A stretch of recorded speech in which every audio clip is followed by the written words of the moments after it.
என்னைக்காச்சும் காலிஃப்ளவரில் கட்லெட் செய்யணுன்னு நினச்சி பார்த்துருக்கீங்களா? இல்லை இல்லைங்களா? இன்றைக்கி நம்ம செஞ்சு பார்க்கலாம் வாங்க. நான் சின்ன சைஸ் காலிஃப்ளவரை கட் பண்ணி சுடு தண்ணியில் ஒரு 10 நிமிஷம் ஊற வச்சுட்டு அதுக்கப்புறம் மிக்ஸி ஜாரில் போட்டு நல்லா கொரப்பாக அரைச்சி வச்சுட்டேங்க. நீங்கள் நைஸாக கூட அரைச்சிக்கலாம், ஆனால் நான் லைட்டாக கொரப்பாக தான் அரைச்சி வச்சுருக்கேன். ஸோ இது கூட நான் ஒரு பெரிய சைஸ் வெங்காயம் குட்டியாக சாப் பண்ணி அதில் போட்டுக்கிறேன்.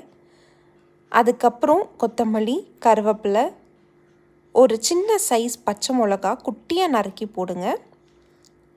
அதுக்கப்புறம் நான் மசாலா ஐட்டம்ஸ் எல்லாம் சேர்த்துக்க போகிறேன். மிளகாத்தூள், தனியாத்தூள், கரம் மசாலா, உங்களுக்கு வேணும்னா நீங்கள் மிளகுத்தூளும் ஜீரகத்தூளும் நீங்கள் சேர்த்துக்கலாம். பட் நான் இதில் சேர்க்கலை.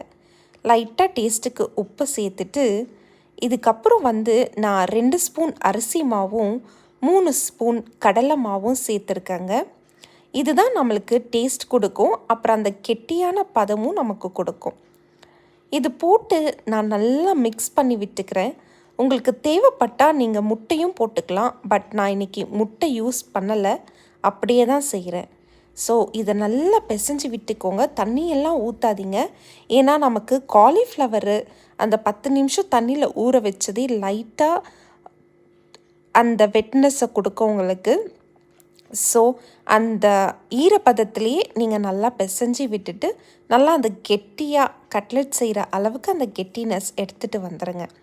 ஸோ இதுக்கப்புறம் ஒரு பேனில் லைட்டாக எண்ணெய் விட்டுட்டு, நீங்கள் கடாயெல்லாம் வைக்க தேவையில்லை, நம்ம எண்ணெயில் போட்டு பொரிக்க போகிறதில்ல, நம்ம தவாவில் தான் செய்ய போகிறோம். ஸோ தவாவில் லைட்டாக எண்ணெய் விட்டுட்டு அது தவா நல்லா சூடு ஆனதுக்கப்புறம் இந்த மாதிரி ரவுண்டாக எடுத்து ஒரு கையில் வடை மாவை தட்டுற மாதிரி லைட்டாக தட்டி சைடு ஓரெல்லாம் நல்லா ரவுண்ட் பண்ணிக்கோங்க, இல்லைன்னா உடஞ்சி வந்துடும். இந்த சைடு ரவுண்டெல்லாம் நல்லா ரவுண்ட் பண்ணிவிட்டு நீங்கள் தவாவில் வச்சு ஒரு 10 மினிட்ஸ் நல்லா ஒரு பக்கம் ஹீட் பண்ணிவிட்டு திருப்பி போட்டு இன்னொரு 10 நிமிஷம் ஹீட் பண்ணிங்கன்னா நல்ல முறப்பாக ஒரு காலிஃப்ளவர் கட்லெட் ரெடி ஆகிடுங்க. நீங்களும் வீட்டில் செஞ்சு பார்த்துட்டு எப்படி இருக்குன்னு கமெண்ட்டில் சொல்லுங்கள்.